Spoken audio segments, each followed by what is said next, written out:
اعوذ باللہ من الشیطان الرجیم، بسم اللہ الرحمن الرحیم۔ السلام علیکم بھائیو، آج میں آپ سے بنی اسرائیل کے ایک عبادت گزار شخص کا واقعہ بیان کروں گا، جس کی ماں کی بد دعا کی وجہ سے ایک بدکار عورت بدکاری کی نیت سے اس کے پاس آئی تھی۔ یہ واقعہ مسلم شریف میں بھی ہے، تو چلیں واقعہ کی تفصیل کی طرف آتے ہیں۔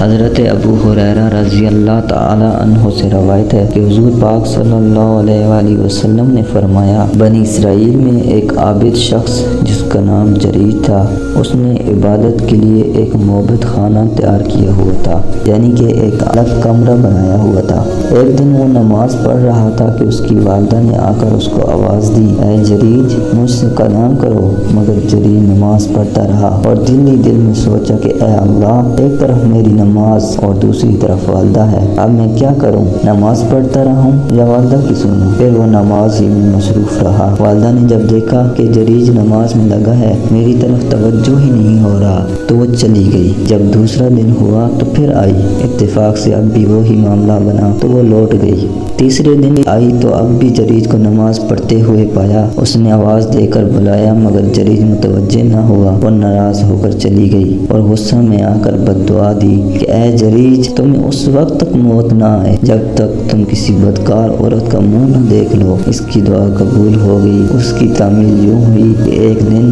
جریج عبادت میں مصروف تھا کہ ان کی قوم میں سے ایک بری عورت اس کے پاس آئی اور اپنے ساتھ بدکاری کرنے کا جریج سے کہا، مگر اس نے انکار کر دیا۔ وہ چلی گئی اور ایک چرواہے سے جا کر اپنی خواہش کی تکمیل کروا لی، جس سے وہ حاملہ ہو گئی۔ تو پھر جب اس نے بچہ جنا تو قوم نے پوچھا یہ کس کا ہے؟ اس نے جریج کا نام لگا دیا۔ لوگوں نے غصے میں آ کر اس عابد کو بہت مارا اور اس کے عبادت خانہ بھی گرا دیا۔ جریج نے پوچھا، بھائیو کیا بات ہے، تم مجھے کیوں مار رہے ہو؟ انہوں نے کہا کہ تم نے اس عورت کے ساتھ بدفعلی کی ہے اور اس نے بچہ جنا ہے۔ جریج نے کہا، بچے کو میرے پاس لاؤ۔ لوگ لے آئے۔ جریج نے اللہ سے دعا کی، پھر اس نے بچے کے پیٹ کو ہاتھ سے ٹھونکا اور پوچھا، یا غلام، اے بچے، من ابوک، تیرا باپ کون ہے؟ اللہ نے اس بچے کو قوت گویائی بخشی۔ بولا، ابھی فلان الرائی، میرا باپ فلاں بکریوں کا چرواہا ہے۔ جریج کی یہ کرامت دیکھ کر لوگ بہت شرمندہ ہوئے اور جریج سے معافی مانگی۔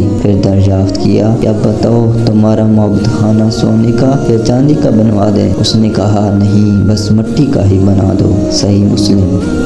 اس واقعے سے یہ سبق ملتا ہے کہ والدین کے ساتھ حسن و سلوک کرنا چاہیے اور ان کی بد دعا سے ہمیشہ بچنا چاہیے۔ یہ بھی یاد رہے کہ اگر والدین اللہ اور اس کے رسول صلی اللہ علیہ وآلہ وسلم کی نافرمانی کا کہیں تو پھر ان کی نافرمانی جائز ہے، نہیں تو کسی بھی صورت میں والدین کی نافرمانی جائز نہیں ہے۔ آپ صلی اللہ علیہ وسلم کا ایک واقعہ، آپ صلی اللہ علیہ وسلم خود فرماتے ہیں، میں عشاء کی نماز پڑھ رہا ہوتا اور میری والدہ مجھے آواز دیتی کہ اے محمد صلی اللہ علیہ وآلہ وسلم، تو میں نماز توڑ کے کہتا کہ حاضر ہوں میری ماں، حاضر ہوں۔ تو بھائیو، ہمیں اپنے والدین کی خدمت کرنی چاہیے اور اس واقعے سے سبق اٹھانا چاہیے۔